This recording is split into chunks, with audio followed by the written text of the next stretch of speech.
Martin, we've a bit of a change of venue today. Tell us where we are, and we'll say why we're here a little bit later. So 10 years ago, I said we're in the library. We're now in the LRC. We're in our Learning Resource Centre. We moved a couple of years ago into this space here. It's a fabulous space. We haven't really had the opportunity to talk about it. But with National Poetry Day coming up, I thought it might be the perfect opportunity to just change venue and move up here. Talk about National Poetry Day in a minute, but you've got a couple of guests with you here at the moment. Would you like to introduce them, please? Oh God, I'd love to introduce them. I've got two superstars with me, so it really is a pleasure to introduce Ben and Cyan. Darcy would have been with us as well, third, sixth former. They did me a special favour last night. But these two, I've worked with now since year 8, 9, when I first came to Lipson, and they've been a big part of everything we've done, really. They now run our student parliament. The days of Mr. Goodman or myself having to be involved in that are long gone. They run it. But last night they joined me. We were invited to an audience with the National Schools Commissioner, Dame Rachel de Souza. But they'll probably tell you more about it than I can. But two very special people who I'm very proud of, if I'm allowed to be proud of. But I kind of feel like we've been on a journey together as we've gone through Lipson over the last 4 years or so. It was. Simon, perhaps you'd like to tell us a bit about this meeting with Rachel de Souza yesterday. It was good for Lipson to be involved, and tell us what happened. So we got there and they basically asked us a bunch of questions about what it's like to be living in Plymouth as a young person, about what it's like to be going to school as a young person, and about kind of how we feel safe and how the Commissioner could make us feel safer as a young person and at school. Brilliant. And what was your impression of the meeting generally? There were some different impressions from the different age groups, but I feel like the main impression was that young people wanted more safety in like outside spaces, so to feel safer on the street and in community spaces, which I do think is important. She asked them to give one thing that she could feed back to the Prime Minister. Cyan's answer was particularly good. Just explain what you asked her to take back to Mr. Sunak.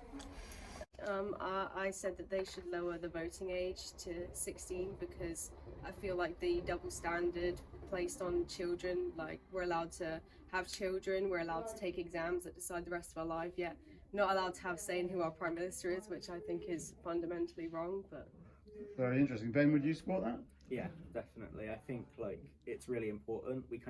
One of the very first things we did in politics this year is have a debate over lowering the voting age with our teacher, and so it's like a really good kind of example of how young people deserve a voice, and we are affected by the laws in society, but we don't get a say in what happens. You mentioned politics. We mentioned politics several times this morning, and Martin mentioned the student parliament. Is that a political body, or is that more of a social body, or what? Tell me about the student parliament. I think our job as student parliament is to say what students want, to find out what students want and be able to tell that back to the school and get what students want and what students want Lipson to look like to be properly implemented. Martin, is that valuable? You say that you don't go anymore. I mean, they just come to you and tell you what they decided. It's invaluable, yeah.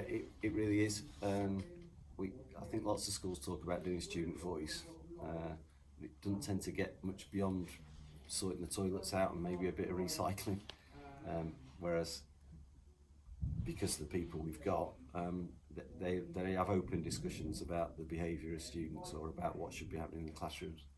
And these two know me well enough to know that they can feed that back to me anytime. And Darcy, we should remember her as well. And Darcy as well. Okay. Thank you guys. Martin, we've got another guest with us in this vlog today. Perhaps you'd like to introduce your second. Yeah, I'd like to introduce a new colleague. Really, Katy's been with us since September. She came over from MAP, one of the other schools in the trust, and trust is a good word because we've kind of trusted her to look after our Learning Resource Centre. I think Katy was quite surprised when I kind of said about we discussing the job, and I just said, well, the space is yours, do with it what you want.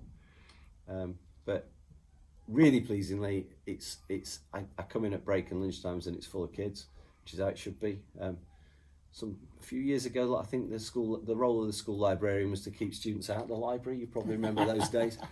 Certainly not the case here. No, we don't want that now. No, we don't. And this space is kind of, it's a lovely space, but we just need to keep using it and keep developing it. And Katy is absolutely the right person to be doing that for us. So I'm really pleased to have her on the staff. But Katy, it's not a library, is it? It's a learning resource centre. There's more to it than just books. Yeah, it's a social space as well at break and lunch. It's a quiet space. It can be for after school. We've got a range of children that come in from sixth formers right down to year 7.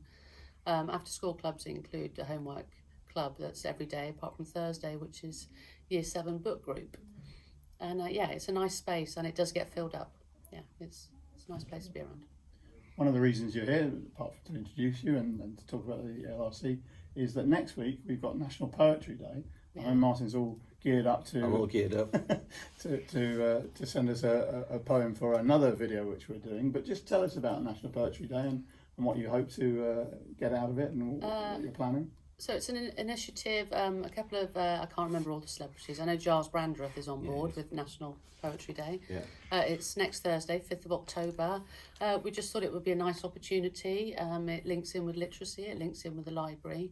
I've also invited children to write a poem. There's a poem board over there. We've got a few poems, which is nice already, on the theme of refuge, which is the theme of this year. And we're inviting teachers, including Martin, to read out loud a poem of their choice, hopefully something that means something to them. Brilliant. Well, like I said, we've done another video which we're putting up. Martin, have you written one yourself? Or? Not yet. I've got a bit of time over the weekend. Anthologies? No, it's more likely to be a 5-line limerick, I think, but I'll try not to keep it. I'll try and keep it clean. Brilliant. Thank you very much.